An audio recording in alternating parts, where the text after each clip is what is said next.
বারুইপুরে নাবালিকা ধর্ষণ ও খুনের ঘটনায় তোলপাড় রাজ্য রাজনীতি। এদিন নির্যাতিতার পরিবারের সঙ্গে দেখা করতে বারুইপুরের উদ্দেশ্যে রওনা দেন কালীঘাটপন্থী তৃণমূলের প্রতিনিধি দল। তবে পথে একাধিকবার পুলিশে বাধার মুখে পড়তে হয় তাদের।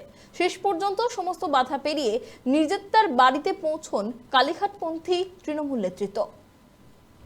বদলের বাংলায় বারুইপুরে ধর্ষণ খুনে তোলপাড় রাজ্য রাজনীতি। নির্যাতিতার পরিবারের সঙ্গে দেখা করতে গিয়েও সোমবার একাধিক জায়গায় পুলিশি বাধার মুখে পড়তে হয় তৃণমূলের প্রতিনিধি দলকে। গড়িয়া, সোনারপুর সহ বিভিন্ন এলাকায় বিএনএস 163 ধারার কারণ দেখিয়ে তাদের গাড়ি আটকে দেয় পুলিশ। শেষ পর্যন্ত নির্যাতিতার বাড়িতে পৌঁছায় কালীঘাটপন্থী তৃণমূলের প্রতিনিধি দল। মমতা বন্দ্যোপাধ্যায়ের নির্দেশে নির্যাতিতার পরিবারের সঙ্গে দেখা করে তাদের পাশে থাকার আশ্বাস দেন সাংসদ দোলা সেন। আমরা চেষ্টা করেছি, কালকে যে ঘটনা ঘটেছে, বাচ্চা মেয়েটির বাবা এবং মা, বাবা ওইখানে রাস্তার ওপরে যে বাড়ি সেখানে, আর আদি বাড়ি ভেতরে, গ্রামের ভেতরে, সেখানে মায়ের সাথে আমরা দেখা করেছি। এখানে ঠাকুরদাদাও ছিলেন, ছোট ভাইও ছিল, আমরা দেখা করেছি। মমতা ব্যানার্জির পক্ষ থেকে আমরা এসেছি।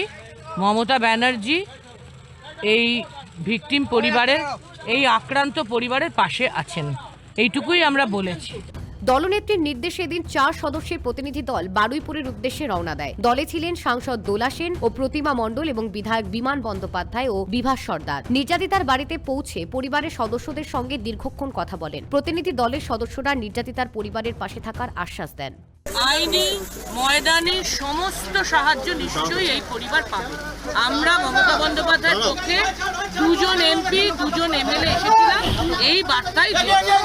এদিকে বারুইপুর কাণ্ডে এখনো পর্যন্ত 3 জনকে গ্রেপ্তার করেছে পুলিশ। আরও কয়েকজনকে আটক করে জিজ্ঞাসাবাদ চলছে। তদন্তের জন্য গঠন করা হয়েছে বিশেষ তদন্তকারী দল। সূর্যপুরে ন্যায় বিচারের দাবিতে আন্দোলনের আঁচ এখনো তুঙ্গে। রাজনৈতিক বাকবিতণ্ডার আবহে এখন বড় প্রশ্ন, তদন্তের গতি কত দ্রুত হয় এবং নির্যাতিতার পরিবার কবে প্রকৃত সুবিচার পায়। ক্যামেরায় সূর্যশঙ্কর অধিকারীর সঙ্গে সুকৃতি ভট্টাচার্যের রিপোর্ট, কেটিভি বাংলা।